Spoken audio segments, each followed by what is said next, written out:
ନମସ୍କାର ଦର୍ଶକ ବନ୍ଧୁ ଶ୍ରାବଣ ମାସର ଆରମ୍ଭ ହୋଇସାରିଛି। ଏହି ଶ୍ରାବଣ ମାସରେ ଆପଣ ଘରକୁ ନେଇ ଆସନ୍ତୁ ଏହି ଗଛର ଚେର। ଦେଖିବେ ଆପଣଙ୍କ ଜୀବନରେ ଚାଲିଥିବା ଅନେକ ଗୁଡ଼ିଏ ସମସ୍ୟା ଦୂର ହୋଇଯିବ। ଆମ ଜୀବନରେ ଧନଜନିତ ସମସ୍ୟା ହେଉ, ଚାକିରିକୁ ନେଇକି ହେଉ କିମ୍ବା ବ୍ୟାପାର ବାଣିଜ୍ୟ ନେଇ ହେଉ, ଏହି ସବୁ ସମସ୍ୟାକୁ ଦୂର କରିବ ଏହି ଗଛର ଚେର। ଶ୍ରାବଣ ମାସରେ ଏହି ଗଛର ଚେରକୁ ଆପଣ ଘରକୁ ନେଇ ଆସନ୍ତୁ। ଦର୍ଶକ ବନ୍ଧୁ, ଆଜିର ଏହି ଭିଡ଼ିଓରେ ମୁଁ ଆପଣମାନଙ୍କୁ ଯେଉଁ ଗଛର ଚେର ବିଷୟରେ କହିବି, ତ ଏହି ଯେଉଁ ଗଛଟି ହୋଇଥାଏ, ତ ଏହା ଆମକୁ ବହୁତ ସାଧାରଣ ବୋଲି ମନେ ହୋଇଥାଏ। କାରଣ ଏହି ଗଛଟି ବହୁତ ସହଜରେ ପ୍ରତ୍ୟେକ ସ୍ଥାନରେ ମିଳିଯାଏ। ଆମେ ସମସ୍ତେ ଏହି ଗଛ ସହିତ ପରିଚିତ ଅଟୁ ଏବଂ ଏହି ଗଛ ଆମ ପାଇଁ ବହୁତ ସାଧାରଣ ମଧ୍ୟ ଅଟେ। ମାତ୍ର ଏହାର ଗୁଣ ଅସାଧାରଣ ଅଟେ, ଯାହାକି ଆମ ସମସ୍ତଙ୍କୁ ଜଣା ନଥାଏ। ଦର୍ଶକ ବନ୍ଧୁ, ଯଦି ଆପଣ ଥରେ ବି ଏହାର ଚମତ୍କାରୀ ଗୁଣ ଜାଣିଯାଆନ୍ତି, ତ ନିଶ୍ଚିତ ଭାବରେ ଏହି ଗଛଟିକୁ ଆପଣ ଆଉ ସାଧାରଣ ଗଛ ବୋଲି ଭାବିବେ ନାହିଁ। କାରଣ ଏହା ଆପଣଙ୍କ ଜୀବନକୁ ସମ୍ପୂର୍ଣ୍ଣ ଭାବରେ ବଦଳାଇ ଦେବ। ଦର୍ଶକ ବନ୍ଧୁ, ଆମ ଜୀବନରେ ଗଛଲତାମାନଙ୍କର ବହୁତ ଅଧିକ ମହତ୍ତ୍ୱ ରହିଛି। କାରଣ ଏପରି କିଛି ବୃକ୍ଷଲତା ରହିଥାନ୍ତି ଯେଉଁମାନଙ୍କୁ ଆମେ ଦେବୀ ଦେବତା ଭଳି ପୂଜା କରିଥାଉ।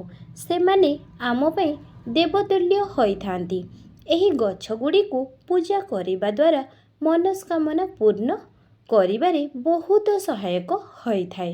ଏବଂ ଏପରି କିଛି ଅନେକ ଗଛ ରହିଥାଏ ଯେଉଁ ଗଛଗୁଡ଼ିକ ଔଷଧୀୟ ଗୁଣରେ ଭରି ହୋଇ ରହିଥାଏ ଏବଂ ଆମର ଜୀବନ ରକ୍ଷା କରିବାର ମଧ୍ୟ ଏହି ଗଛଗୁଡ଼ିକର ଅନେକ ଉପକାର କରିଥାନ୍ତି। ତ ବୃକ୍ଷଲତାମାନେ ନିଶ୍ଚିତ ଭାବରେ ଆମକୁ ଅନେକ ଗୁଡ଼ିଏ ଚମତ୍କାରୀ ଲାଭ ପ୍ରଦାନ କରିଥାନ୍ତି। ଏହି ଦିନ ଘରକୁ ନେଇ ଆସନ୍ତୁ ଏହି ଗଛର ଚେର। ଆପଣଙ୍କ ଜୀବନରେ ଚାଲିଥିବା ଅନେକ ଗୁଡ଼ିଏ ସମସ୍ୟା ଦୂର ହୋଇଯିବ। ଆପଣଙ୍କ ଜୀବନରେ ଚାଲିଥିବା ସମସ୍ତ ଦୁଃଖ, କଷ୍ଟ ଏବଂ ସମସ୍ୟାର ହୋଇଯିବ ଅନ୍ତ। ଏହା ସହିତ ଆପଣଙ୍କର ସମସ୍ତ ମନସ୍କାମନା ମଧ୍ୟ ପୂର୍ଣ୍ଣ ହେବ। ଆମ ଜୀବନରେ ଧନଜନିତ ସମସ୍ୟା ହେଉ, ଚାକିରିକୁ ନେଇକି ହେଉ କିମ୍ବା ବ୍ୟାପାର ବାଣିଜ୍ୟକୁ ନେଇ ହେଉ, ଏହି ସବୁ ସମସ୍ୟାକୁ ଦୂର କରିବ ଏହି ଗଛର ଚେର।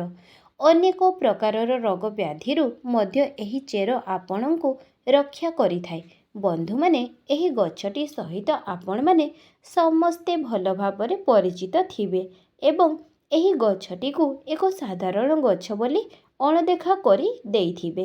ଏମିତିକି ଯଦି ଆପଣଙ୍କ ଘର ପାଖରେ ଏହି ଗଛ ଉଠିଥିବ, ତେବେ ଆପଣ ଏହି ଗଛକୁ ଅନାବନା ଗଛ ଭାବି ଓପାଡ଼ିକି ଫୋପାଡ଼ି ମଧ୍ୟ ଦେଇଥିବେ। ତେବେ ବନ୍ଧୁମାନେ, ଆପଣ ଜାଣି ରଖିବା ଉଚିତ ଯେ ଏହା କୌଣସି ଅନାବନା ଗଛ ନୁହେଁ। ଏହା ଏପରି ଏକ ଚମତ୍କାରୀ ଗଛ ଯେଉଁଥିରେ ଭଗବାନ ଶିବ ଶଙ୍କର, ଭଗବାନ ଶନିଦେବ ଏବଂ ମା ଲକ୍ଷ୍ମୀଙ୍କର ବାସ ହୋଇଥାଏ। ଏମିତିକି ଏହି ଗଛ ମୂଳରେ ମା ଗଙ୍ଗାଙ୍କର ମଧ୍ୟ ବାସ ଥାଏ। ତେବେ ଆପଣ ଯଦି ଏହି ଗଛର ତାନ୍ତ୍ରିକ ଏବଂ ଆୟୁର୍ବେଦିକ ଗୁଣ ବିଷୟରେ ଜାଣିନେବେ, ତେବେ ଆପଣଙ୍କ ପାଇଁ ମଧ୍ୟ ଏହି ଗଛଟି ଅତ୍ୟନ୍ତ ମୂଲ୍ୟବାନ ହୋଇଥିବ ଏବଂ ଏହି ଗଛଟିକୁ ଆପଣ ମଧ୍ୟ ଆପଣଙ୍କ ଦିନଚର୍ଯ୍ୟାରେ ବ୍ୟବହାର କରିବାକୁ ଲାଗିବେ। ଯଦି ଆପଣ ନିଜ ଜୀବନରେ ଦୁଃଖ, ଦାରିଦ୍ର୍ୟତା, କଷ୍ଟ ଏବଂ ଅନେକ ଗୁଡ଼ିଏ ସମସ୍ୟା ପାଇଁ ଚିନ୍ତିତ ଅଛନ୍ତି, ତେବେ ଏହି ଗଛର ବ୍ୟବହାର କରି ଆପଣ ସେ ସମସ୍ତ ସମସ୍ୟାରୁ ମୁକ୍ତି ପାଇପାରିବେ। ସରଳ ଭାଷାରେ କୁହାଯାଇଛି ଯେ ଯଦି ଆପଣଙ୍କ ଜୀବନରେ ଧନଜନିତ ସମସ୍ୟା ଅଛି, ତେବେ ଏହି ଗଛକୁ ଭଲ ଭାବରେ ସାଧନା କରିବାକୁ ହେବ। ଅର୍ଥାତ୍ ଏହି ଗଛ ସହିତ ଉପକାର ଗୁଡ଼ିକୁ ଆପଣ ସଠିକ୍ ଭାବରେ କରି ତେବେ ମା ଲକ୍ଷ୍ମୀଙ୍କର କୃପା ପ୍ରାପ୍ତ ହେବ। ଆପଣଙ୍କ ଜୀବନରେ ଚାଲିଥିବା ସମସ୍ତ ଧନଜନିତ ସମସ୍ୟାର ମଧ୍ୟ ସମାଧାନ ହୋଇଯିବ। ଏବଂ ବିଭିନ୍ନ ଦିଗରୁ ଆପଣଙ୍କର ରୋଜଗାର ହେବ, ଯାହା ଫଳରେ ଆପଣଙ୍କର ଆର୍ଥିକ ସ୍ଥିତି ମଧ୍ୟ ଧୀରେ ଧୀରେ ସୁଦୃଢ଼ ହେବାରେ ଲାଗିବ। ଏମିତିକି ଯଦି ଆପଣ ଅନ୍ୟ କିଛି ଦିଗରୁ ସମସ୍ୟା ପାଇଁ ଚିନ୍ତିତ ଥିବେ, ଆପଣଙ୍କ ଭାଗ୍ୟ ଆପଣଙ୍କୁ ସାଥ ଦେଉନଥିଲା, ତେବେ ଆପଣଙ୍କୁ ସଠିକ୍ ଭାବରେ ଏହି ଗଛଟିକୁ ସାଧନା କରିବାକୁ ହେବ ଏବଂ ପ୍ରଭୁ ଭୋଳାଶଙ୍କରଙ୍କର ଆଶୀର୍ବାଦ ପ୍ରାପ୍ତ କରିବାକୁ ହେବ। ଏବଂ ଆପଣ ଯଦି ପ୍ରଭୁ ଭୋଳାଶଙ୍କରଙ୍କୁ ପ୍ରସନ୍ନ କରିନିଅନ୍ତି, ତେବେ କାଳ ବି ଆପଣଙ୍କର କିଛି ଅସୁବିଧା କରିପାରିବ ନାହିଁ। କାରଣ ଭୋଳାଶଙ୍କର ହେଉଛନ୍ତି କାଳଙ୍କର କାଳ, ମହାକାଳ। ତାଙ୍କର ଆଶୀର୍ବାଦ ଯାହାକୁ ପ୍ରାପ୍ତ ହୋଇଥାଏ, ଦୁନିଆର କୌଣସି ବି ଶକ୍ତି କିଛି ବି କରିପାରିବେ ନାହିଁ। ତେବେ ବନ୍ଧୁମାନେ, ଏହି ଗଛର କେଉଁ ଭାଗ ଆପଣଙ୍କୁ କେଉଁ ପରିମାଣରେ ବ୍ୟବହାର କରିବାକୁ ହେବ, ସେ ବିଷୟରେ ଜାଣିବାକୁ ଗୁରୁତ୍ୱପୂର୍ଣ୍ଣ ଅଟେ ଏବଂ ଯେଉଁ ବିଷୟରେ ଆଜି ମୁଁ ଆପଣଙ୍କୁ ଏହି ଭିଡ଼ିଓରେ କହିବାକୁ ଯାଉଛି, ତେବେ ବନ୍ଧୁମାନେ, ଏହି ଗଛର ଦୁଇଟି ଗୁଣ ରହିଛି। ସେଗୁଡ଼ିକ ହେଲା ତାନ୍ତ୍ରିକ ଗୁଣ, ଆୟୁର୍ବେଦିକ ଗୁଣ। ଆୟୁର୍ବେଦିକ ଗୁଣ ଅର୍ଥାତ୍ ଯଦି ଆପଣ କୌଣସି ରୋଗକୁ ନେଇ ଚିନ୍ତିତ ଅଛନ୍ତି, କୌଣସି ରୋଗ ପିଛା ଆପଣ ଲକ୍ଷ ଲକ୍ଷ ଟଙ୍କା ଖର୍ଚ୍ଚ କରୁଛନ୍ତି, ତାପରେ ବି ଆପଣଙ୍କୁ କୌଣସି ଲାଭ ପ୍ରାପ୍ତ ହୋଇନାହିଁ, ତେବେ ଆପଣ ଏହି ଗଛକୁ ବ୍ୟବହାର କରିପାରିବେ। ଆପଣ ନିଜେ ଦେଖିବେ ଆପଣଙ୍କର ବିମାରୀ ଧୀରେ ଧୀରେ ଭଲ ହେବାକୁ ଲାଗିବ। ଏହି ଗଛଟିର ମହତ୍ତ୍ୱ ଆୟୁର୍ବେଦିକରେ ବହୁତ ଅଧିକ ରହିଛି ଏବଂ ଯଦି ଆପଣ ଏହି ଗଛଟିର ତାନ୍ତ୍ରିକ ପ୍ରୟୋଗ ବିଷୟରେ ଜାଣିନେବେ, ତେବେ ଆପଣ ନିଜ ଜୀବନରେ କେବେ ବି କଷ୍ଟ ଦେଖିବାକୁ ପାଇବେ ନାହିଁ। ଧନର ସ୍ରୋତ ଆପଣଙ୍କ ପାଇଁ ବଢ଼ିବାକୁ ଲାଗିବ। ଧୀରେ ଧୀରେ ଆପଣଙ୍କ ଗୃହକୁ ଧନର ଆଗମନ ମଧ୍ୟ ହେବ। ତେବେ ଏହି ଗଛଟିର ନାମ ହେଉଛି ଅପାମାର୍ଗ ଗଛ। ଏହି ଗଛଟି ସହିତ ଆପଣ ମାନେ ନିହାତି ଭାବରେ ପରିଚିତ ଥିବେ, କାରଣ ଆମ ଓଡ଼ିଶାରେ ଏହି ଗଛଟି ବହୁତ ଅଧିକ ପରିମାଣରେ ଦେଖିବାକୁ ମିଳିଥାଏ। ପ୍ରାୟତଃ ସବୁ ଜାଗାରେ ଏହି ଗଛଟି ରହିଥାଏ। ଏହି ଗଛଟି ନାମ ଏଥିପାଇଁ ଅପାମାର୍ଗ, କାରଣ ଅପାମାର୍ଗର ଅର୍ଥ ହେଉଛି ଓଲଟା ଚାଲିବା ଏବଂ ମଞ୍ଜି ଗୁଡ଼ିକ ଗଛରେ ଓଲଟା ଭାବରେ ରହିଥାଏ। ତେବେ ଏହାର ଏହି ମଞ୍ଜି ଗୁଡ଼ିକ ଓଲଟା ରହିବା ହିଁ ଏହି ଗଛର ବିଶେଷତ୍ୱ ଅଟେ। ବନ୍ଧୁମାନେ, ଆପଣ ଯଦି ବାସ୍ତୁଶାସ୍ତ୍ରର ବନସ୍ପତିର ଅଧ୍ୟାୟ ନମ୍ବର 51କୁ ଯିବେ, ସେଠାରେ ଆପଣ ପରିଷ୍କାର ଭାବେ ଦେଖିବାକୁ ପାଇବେ ଯେ ସାଧୁ, ସନ୍ନ୍ୟାସୀ, ମୁନି ଋଷିମାନେ ଏହି ଗଛର ବ୍ୟବହାର କରୁଥିଲେ କିପରି।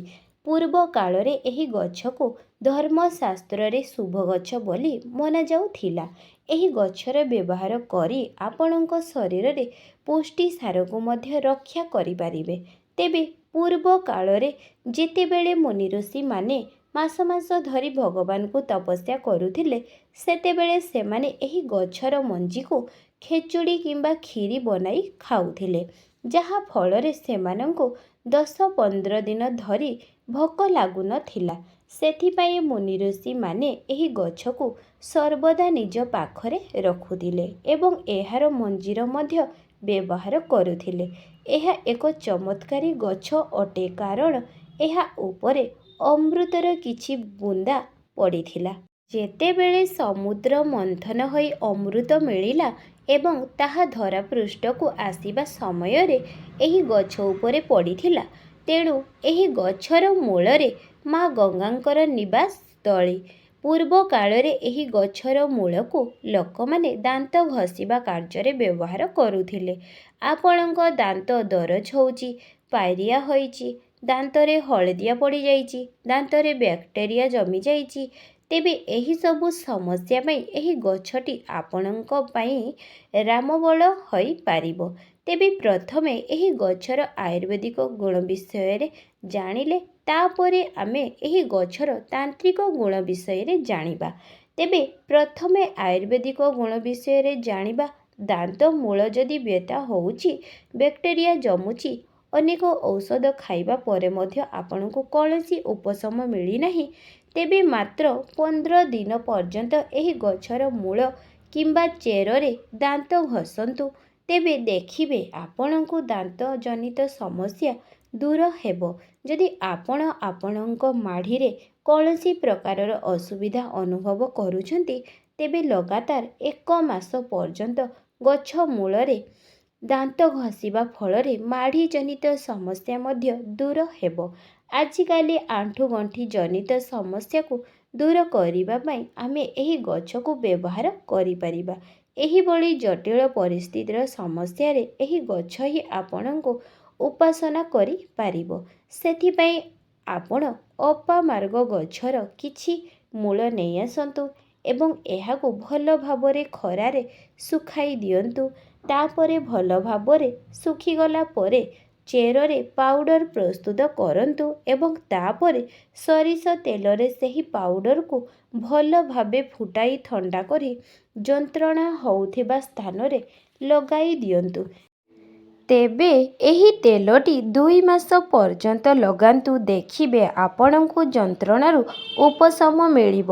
ଆୟୁର୍ବେଦରେ ଏହି ଗଛଟିର ବହୁତ ଉପାଦେୟତା ଅଛି। ତେଣୁ ଆପଣମାନେ ଏହି ଗଛଟିର ବ୍ୟବହାର କରନ୍ତୁ। ଏହାଦ୍ୱାରା ଆପଣଙ୍କୁ କିଛି ପଇସା ଖର୍ଚ୍ଚ ଦେବାକୁ ପଡ଼ିବ ନାହିଁ, ମାତ୍ର କିଛି ଦିନର ସମୟ ଦରକାର। ତେବେ ଆସନ୍ତୁ ଜାଣିବା ଏହାର ତାନ୍ତ୍ରିକ ଗୁଣ ବିଷୟରେ।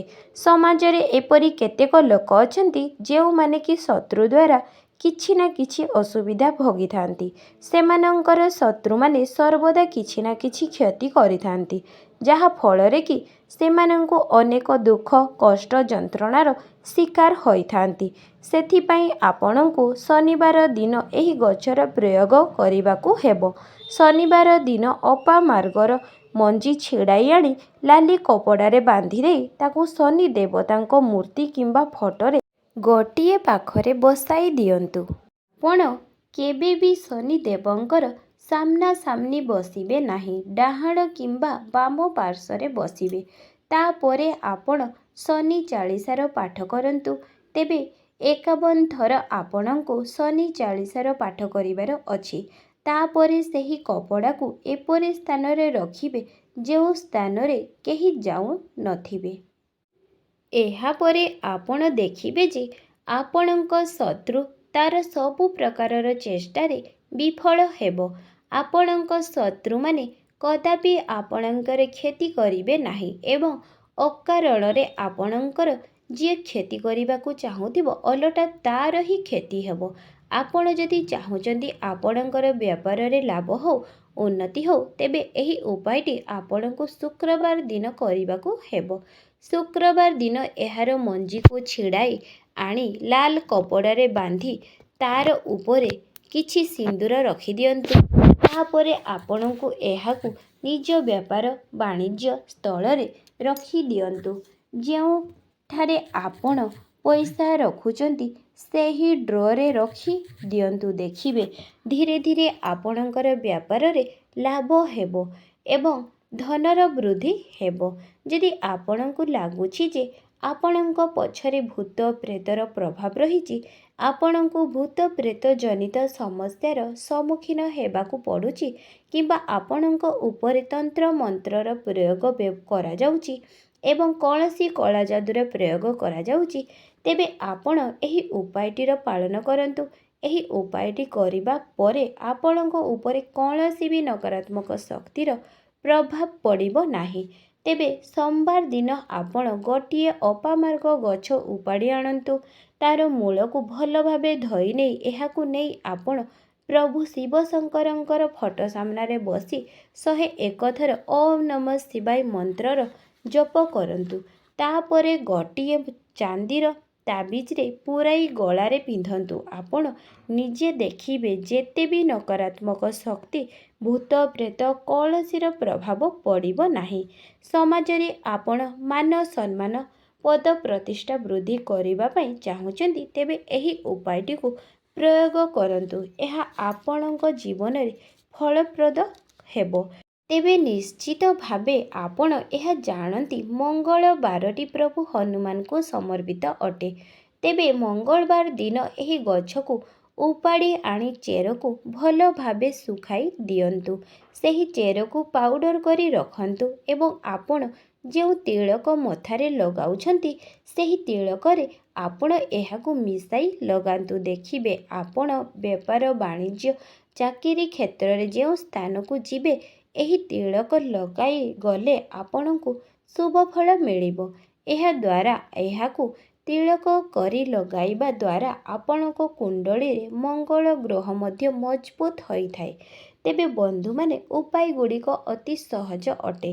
ଆପଣ ଯଦି କିଛି ସମୟ ବାହାର କରି ଉପାୟ ଗୁଡ଼ିକୁ ବିଶ୍ୱାସର ସହ ପାଳନ କରନ୍ତି ତେବେ ଦେଖିବେ ଆପଣଙ୍କୁ ଆପଣଙ୍କ ଜୀବନରେ କୌଣସି ପ୍ରକାରର ସମସ୍ୟା ହେବ ନାହିଁ। ଆପଣ ସଫଳତା ଲାଭ କରିବେ। ତେବେ ଦର୍ଶକ ବନ୍ଧୁ ଆଶା କରୁଛି ଆଜିର ଏହି ଭିଡ଼ିଓଟି ନିଶ୍ଚୟ ଭଲ ଲାଗିବ। ଭିଡ଼ିଓଟି ଭଲ ଲାଗିଥିଲେ ଭିଡ଼ିଓଟିକୁ ଗୋଟିଏ ଲାଇକ୍ ସବସ୍କ୍ରାଇବ୍ ନିହାତି କରନ୍ତୁ। ହର ହର ମହାଦେବ, ଜୟ ଜଗନ୍ନାଥ।